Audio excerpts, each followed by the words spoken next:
What's going on, everybody? Welcome back to another episode of the Beer Battered Sports Podcast. This is episode 72. I'm your co host, Kylie. I'm 40. And Isaac is not with us today, but he's here in the comments. So, we still got Isaac around. Um, he'll be back next week, hopefully. Uh, but this week, we've got some crazy stuff going on. We got the Bradley Beal trade, which Very I crazy. really wasn't sure was going to happen until it happened. Yeah, that's insane. Yeah, I don't even know where to begin with that because it's like everyone tarnished LeBron so much about super teams, and KD's had like seven of them now at this point. Exactly. I mean, he's been on yeah, he was on the best statistically, record wise, the best basketball team of all time, and Yep. he went to the Nets, and now he's with Beal and Booker. I don't think it helps the Suns as much as it sounds like. Yeah, I'm not too sure if it's gonna help them as much as they think it is as well. Too many superstars and too many superstars that are kind of like the same. They all need the ball in their hands. Yeah. That's the biggest issue. And I mean, I've said this so many times. I think the big 3 era is done. The big 3s with, like Bosh, Wade, LeBron and Curry, Clay and Draymond, like those and Katie, like those teams are done. Yeah, I believe so too. I think it's going back to like more disciplined team basketball. Yeah. And those are the guys that are winning the championships like the Nuggets this year. I mean, outside of Nikola Jokic, none of those guys are top 75 players. None of those guys are um even all-stars, I think, other than Jokic. I think well, DeAndre Jordan, but that doesn't really count, because he wasn't an all-star this year. What I'm saying is from this year at his whole entire team, I don't think anybody was an all-star except for him and Jamal Murray as well, but he was coming back. He started this season coming back from injury. But Yeah. besides Jokic and Murray, that team was really just a disciplined team that had great role players that could be coached and coached well. So this superstar that they had on their team in Jokic, as well as the superstar that they had in Murray, played well with that the rest of the role players on that team, and them being so disciplined, it shows you it doesn't matter how much talent you have, because talent wise, I believe talent wise that the Lakers, Warriors, Kings, all those teams had much better talent wise than the Nuggets have. Yeah. The Nuggets are just a very disciplined, well coached team. So it doesn't matter how many superstars or how much talent you have. Looks like the sports are going back to that well disciplined, team oriented type teams to win championships here. It's going to take more than big threes. Yeah, absolutely. And you don't see players playing all 82. Like they just don't. Yep. And I mean, it's like Beal is never healthy ever. Yeah, that's very true. He does sit out a lot of the season due to injury and being unhealthy. Yeah, so it's like I don't understand it. They gave up a lot. They didn't give up a lot to get him, and the Wizards kind of. I mean, it's difficult because he has a full no trade clause, and he can dictate where he goes. So it really hinders how much you can get back for him. Right. It's not awful because I don't think it's gonna work out. But now that I've said that, they're probably going to win the finals. So it's I don't know. We'll see how it plays out. But then of Yeah, course, I still don't even think I don't think they'll be the best team in the West. I think um well, I had to see where the rest of the people go in this all season because I just saw Kuzma declined his option and he'll actually be entering free agency. yeah, Um, Draymond declined his option; he'll be entering free agency. So I got to see how the rest of the NBA plays out before I can say who will be the top team next year. But I definitely don't think the Suns will be it, even with the addition of Bradley Beal. yeah. And I think we still have Kyrie to look at where he's going. Yeah, He's I think that he'll stay in Dallas. I think he'll stay in Dallas too. Um, but that Kyrie trade really messed up Dallas's core.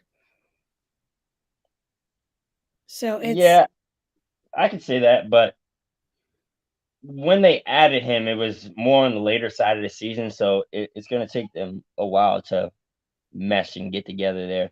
But I yeah, think that this year will be a different season with Luca and Kyrie.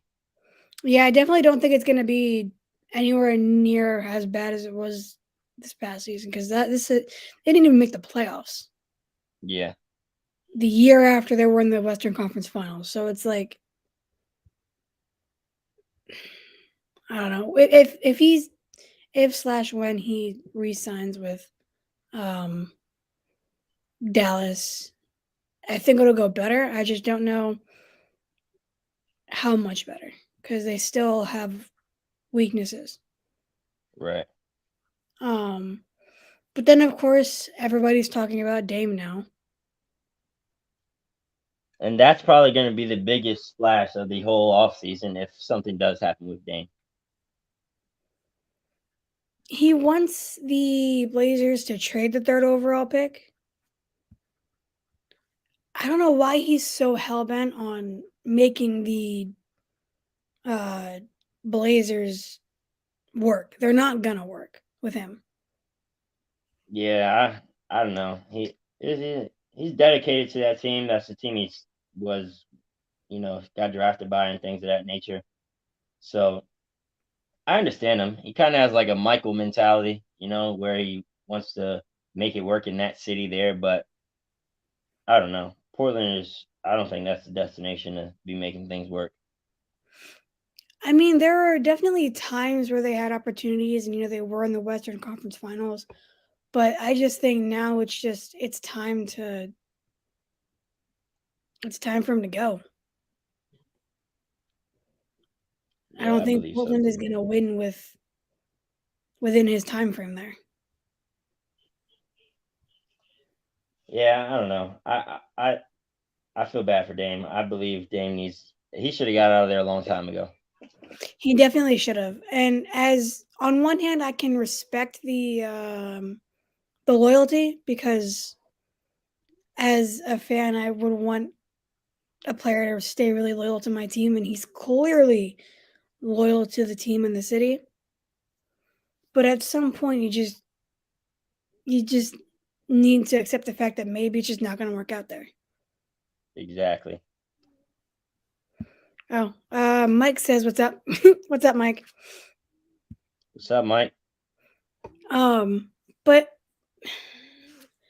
I don't know. There's a lot that's gonna happen in the NBA offseason because James Harden is still not signed anywhere, and you still have the draft. So there's Been still a lot of moving pieces.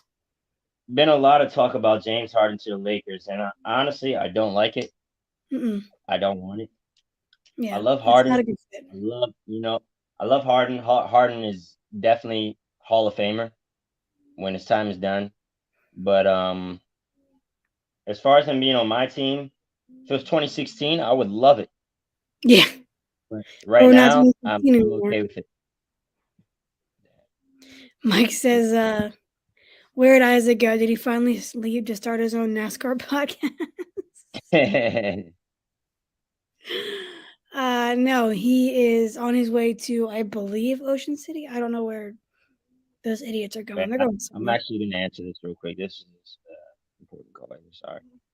Oh, never mind. It hung up. So if they'll call back, Um, I mean, if they call back, I'll have to answer it. all right. But I forget where we were. Harden. Oh yeah, I don't think Harden's a good fit for LA Yeah, I at don't all. think so either. Um, he's too much of an ISO player to play with LeBron there. Yeah, and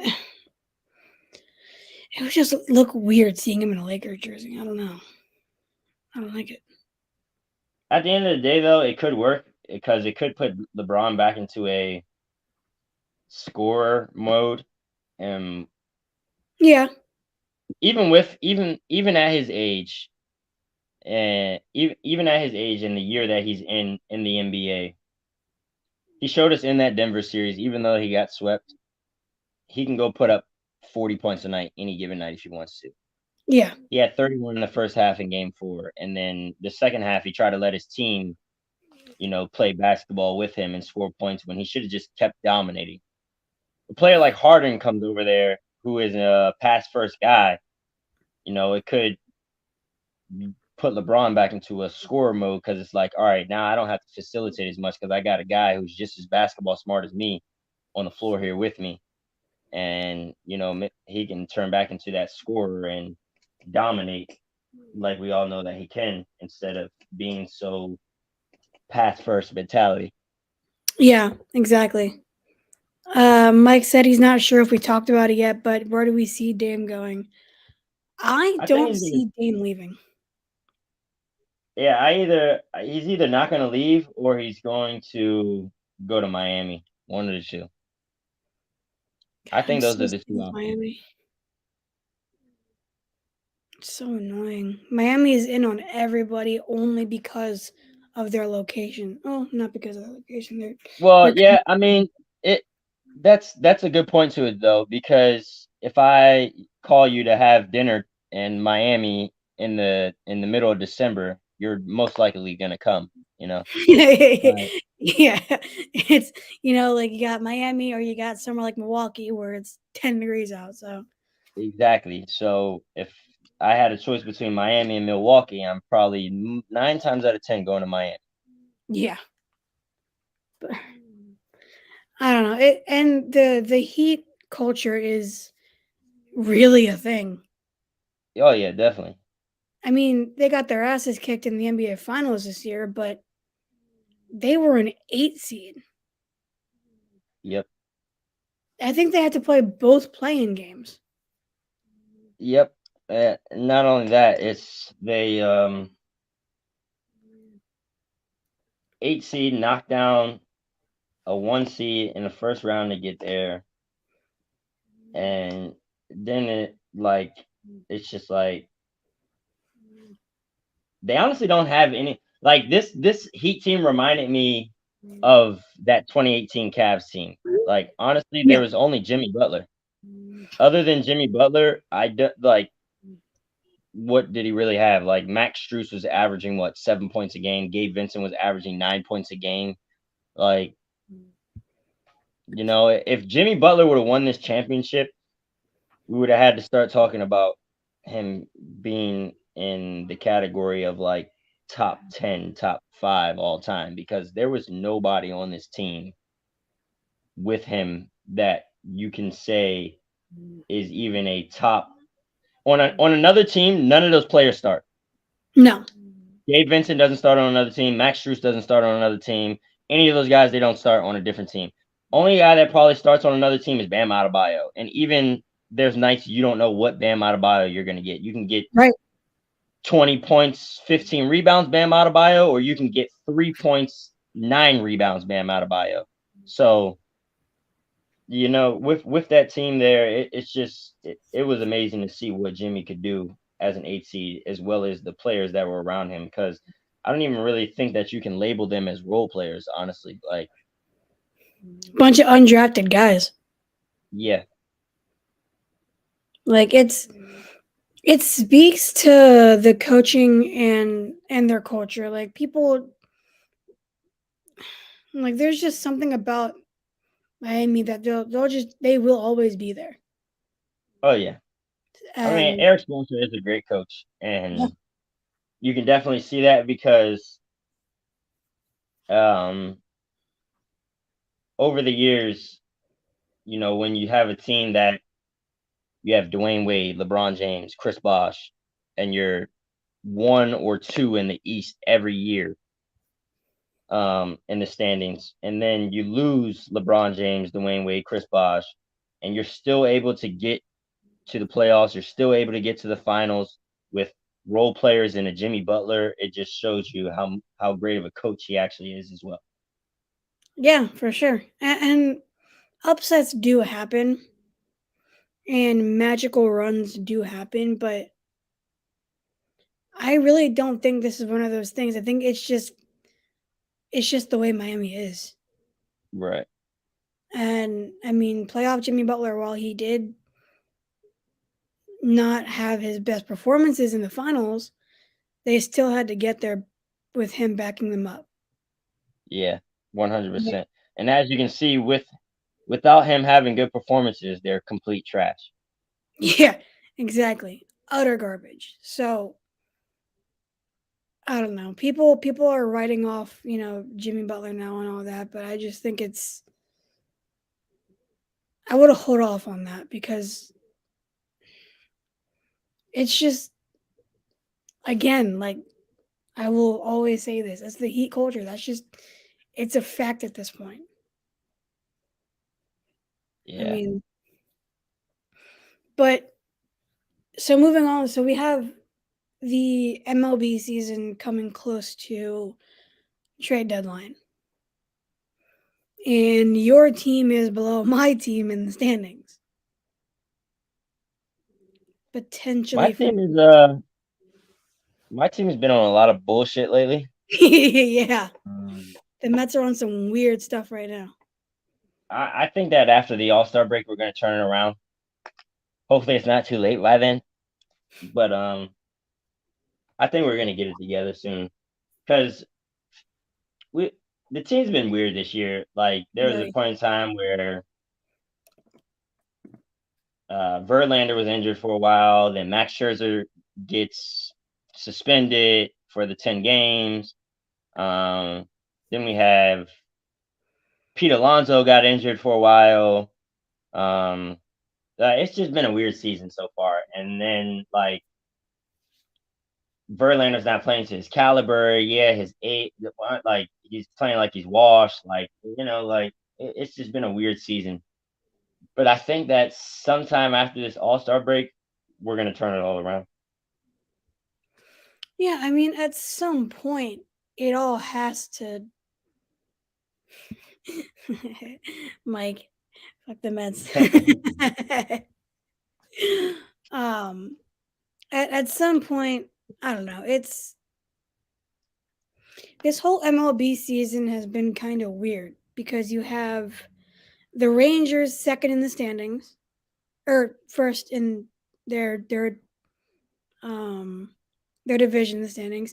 You have the Angels second, the Astros third, which the Astros just got swept by the Reds. Yeah. Well, the Reds have been pretty hot lately. The Reds, They have yeah, the Reds Ellie have De looked La very Cruz is good. the real deal. Ellie De La Cruz is the real deal. He's something special. And they come to Baltimore next week, and I'm definitely going to try to go to the game Monday. Yeah, I was actually gonna try to go to the game on Friday, Mariners and Orioles. Oh, really? Hmm. I thought about going to that game.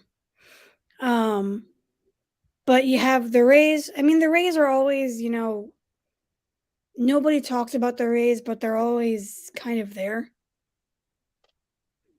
But The this thing year, is about everybody's. the Rays, I think the Rays are gonna lose in the uh division round of the You think? playoffs. I think they're gonna get out of there. The first time they step on the field in the playoffs, they're out of there. That which will be their first round. I know that's technically the second round, but It will be their I first think they round. get Yeah. kicked out. Yeah, I think they get kicked out of the first round. Mullins is close to returning. Yeah. I mean, the Orioles are 4 games back. They can definitely take over. So, I mean, obviously it's a trade. We're not even halfway through the season yet. We haven't even gone to the All-Star break or the trade deadline. So, nothing is set in stone. Nothing matters until the All-Star break is over. Yeah. Because once the All-Star break's over, the trade deadline's done.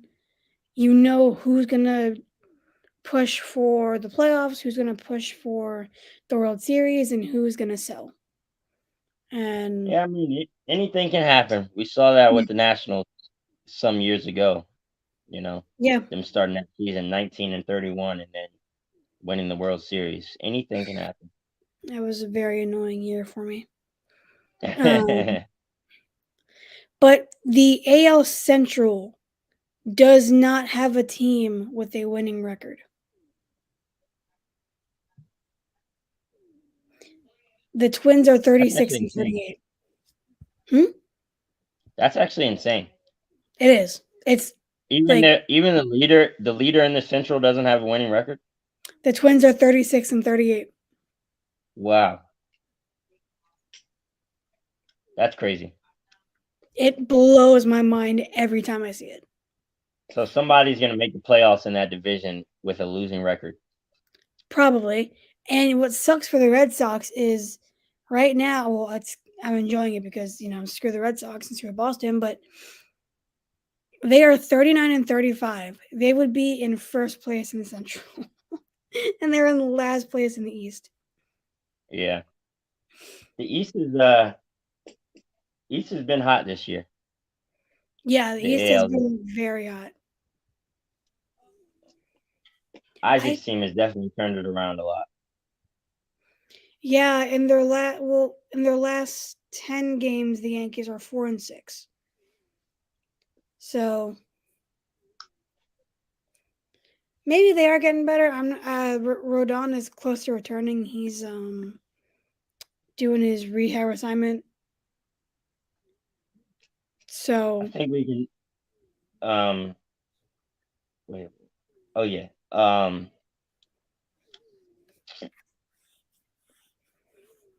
I forgot what I was gonna say. Never mind. the it's just crazy when you look at some of these things because the team with the biggest run differential is the Rangers at plus 150. It's not the Rays anymore, but they're close. They're at plus 141. So, The Rangers have been very impressive this year. they have. Like, yeah, they've been absolutely impressive. I remember when I know he's out for the season, but I remember when DeGrom signed there. I'm like, why the hell did this dude pick the goddamn Rangers? Like, out of all the teams you can pick, and you pick the Rangers, and now it's like, all right, shut your mouth because they're one of the top teams in the MLB this year. Yeah, they are. And I mean, they had been making moves the past 3 years Hmm. to get to where they are now.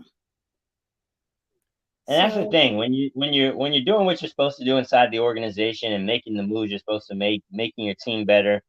Eventually, things start to turn around because you even look at the Orioles. I mean, the Orioles have turned it around tremendously. I remember there was a year where the Orioles lost 115 games. Like so there's yeah, they were an embarrassment. yeah, absolutely embarrassing. And it's even more embarrassing when the Red Sox put every record of their division in their outfield there. So you see that 115 losses every time you're up at bat as a Oriole. Yeah, and so when you're seeing that, you're like, "Damn, it's a little brutal." So, it's Yeah, like we suck. when it just shows that obviously like you said, when you do the right things, it's going to click Right. at some point. And we've talked about this when you first came on this show. We talked about competent owners and owners that care. If you Yep. don't have an owner that you can have all the talent in the world, but if you have an owner that doesn't care, you're not going to win. It's kind of like the Oakland A's situation there. Exactly. They sell every single player that they get. Every single one. Yeah, And they don't have to have fans in the stands to make money. And that is the problem. Because of all exactly, the TV deals and stuff, they do not need the fans to make money. exactly, Like they have the lowest payroll in baseball, and combine that with all the money you get from the broadcast deals and the sponsorships and all that, you don't need a single fan in the stands to make your money. You're just sitting there enjoying it. exactly. And you feel bad for the A's fans. Yeah, And then they're gonna move to Vegas? Like that, it's yeah, embarrassing for the it's MLB. yeah, it's absolutely just trash. No, there isn't too much hockey stuff. The Flyers um change their jerseys, but there isn't too much with hockey. But football, there's always something going on with football. And D Hop still hasn't signed. Yeah, I think he's just waiting it out. Um, I don't think he's in a rush. I think he actually knows who he's gonna go to already. He just is not in a rush, like I said. Um, You think? but I believe yeah, I believe he's gonna either go to same division. Both teams that I think he's gonna go to are in the same division, but I think he's either gonna go to Buffalo or New England. I would hate him going to New England. I don't really like New England for him because I feel like he's better than New England. Yeah. Um, but New England does have a pretty. I forgot they got Juju Smith. Um, Oh they do have a yeah. pretty good. Yeah, they have a pretty good core over there. So but if I'm him, I'm probably most likely teaming up with Gabe Davis, Stephon Diggs, Josh Allen, you know, things of that nature. And then as well as you got Dalvin Cook still not signed, and Yeah. he was saying that him and DeAndre Hopkins could end up on the same roster, which would be absolutely insane as well. That'd be ridiculous. I don't understand. Like D Hop is still that guy. Oh yeah, 100%. There's never And never been done in my mind that he wasn't that guy still. yeah, and Dalvin Cook is still a very, very good running back. The Vikings just didn't want to pay him. Exactly. So if I'm the Ravens, I'm loading up. I'm trying to get D Hop too. I know Diggs is frustrated and he wants D Hop to come to Buffalo. And Well, that's he, really why Diggs took a pay cut so yeah, that they can have enough money to sign DeAndre Hopkins, and they yeah, haven't made the move yet. So that's why he's pissed off, which I understand completely. yeah, exactly. Like I'm taking less money so you guys can get this guy, and it would seriously help the entire offense, and you just haven't done it. I don't Right. even if it's for a year. You're paying him what, 13, 14 million for the year? That's not that bad. Right. Like, I don't know. If I'm Baltimore, I'm taking advantage of that and I'm trying to get him. Yeah. Baltimore. If Baltimore gets DeAndre Hopkins, we might as well just start planning our parade trip for the Ravens. Yeah. That would Party just in Charm City. Yeah, they would have too much firepower on that offense. Like I understand the game is not played on paper, but if if I'm anybody looking at that team on paper and I see DeAndre Hopkins, Odell Beckham, Lamar Jackson, Rashad Bateman, Mark Andrews, J.K. Dobbins, Gus Edwards, all on one offensive side, I'm like, yeah, these guys are gonna be ridiculous.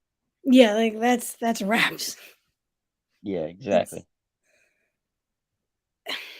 I don't know. It really does blow my mind because it's like what do they know that we don't?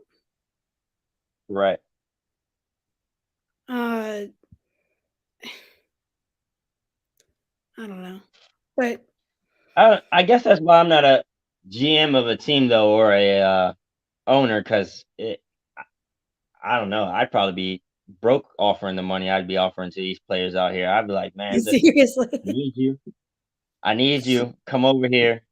I'd be trying to sign everybody. Like, exactly. Imagine as an MLB owner where all you have to do is pay a luxury tax, yeah, so there's no cap.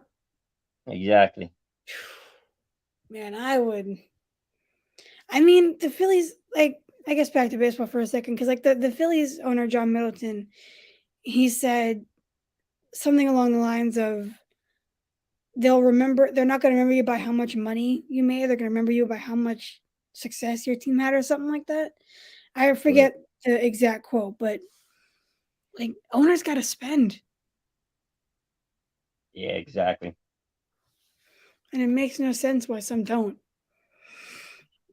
Like, is there something we're missing? I don't Because know. I couldn't tell you. I really don't think we're missing something. Did you see that Tyreek Hill is under investigation though? Tyreek Hill's under investigation. Yeah, for an alleged altercation I in actually missed. at a Miami Beach marina. I actually missed that. I know that he was on a boat not so long ago because he was fishing with uh his agent. Yeah, apparently he hit a marina employee during a disagreement on Sunday, and he's, I guess, under investigation for it. They'll settle that out outside of court. He'll write him $1 million check and going about his business. Speaking of that, the camera guy that got pushed by Devonte Adams, Hmm. he just wanted money, Yeah, definitely. taking advantage of that. Yeah, I mean Um, that's what a lot of these people do. Like because they at the end of the day they know that these people are human. These athletes are human, just like we are. So like with the Marina guy and Tyreek Hill, we don't know what it was that provoked Tyreek Hill to punch that man. Like I'm sure he wasn't just punching the man for no reason at all. He didn't just walk up and punch the man. Like there was no, obviously an altercation, something that provoked him to get that angry to punch that man. And I feel like sometimes the people like us that are not athletes or famous people or things of that nature, when we get a chance where we can do something like that, where we can provoke an athlete to get to that point or something like that, the money is what's in mind already. Like if he does this, I know that I can get this check. I know that I can get this. I know that I can get that. Blah blah blah. It's basically like blackmailing the athlete or that famous person. yeah, it's absolutely doing that, and I don't understand why people do that. It's frustrating. It is because then at the end of the day, like in this situation here, like I said, we don't know what provoked Tyreek Hill to hit that man. Right. What if it comes back that there's witnesses that say that this man provoked him in a way that you feel me? Tyreek Hill hit the man in self defense. Now the guy looks stupid. He then doesn't get any money, and you just put Tyreek Hill's job and life in not jeopardy. I mean, well, not his life, but his job in jeopardy based on the statements that you made that weren't even true, all because you wanted some money. Exactly. And it's just disrespectful. Like I don't like you have an opportunity to be around one of the best wide receivers in the game and Right. you're going for money instead of like being nice to him, and there's better ways to go about it that I don't understand why people don't. I don't know. It's always bugged me. Yeah, yeah, it's crazy. The lack of respect is just mind blowing. All right, well, it was a very quick episode this week. No Isaac and not really many stories, I guess, for any sport really. Yeah, this is the more boring time of the year where there's nothing going on. It's just baseball. Yep, and Yeah, WNBA. I've that been too. watching. I've been watching a couple of WNBA games just because there's nothing, no sports on at all except women's basketball and baseball. It's so frustrating. Yeah, You you want to send us away though? thank you guys for tuning in to this week's episode. We appreciate you very much. Hopefully next week we have Isaac back and it'll be the three of us. I don't know if there's been an episode with the three of us in a while. I I feel don't like know. there's in the last couple weeks it's either I've been absent, Kylie's been absent, or Isaac's been absent. Something. So hopefully next week we have all three of us on here. We can give you guys a special fun-filled episode. And appreciate you guys for coming again. And we will see you next week. And no I'm technical Calvin. difficulties today. Yep. No technical difficulties today. So that's a blessing. Finally. Appreciate you, Mike. We'll see you guys next week. See you next week.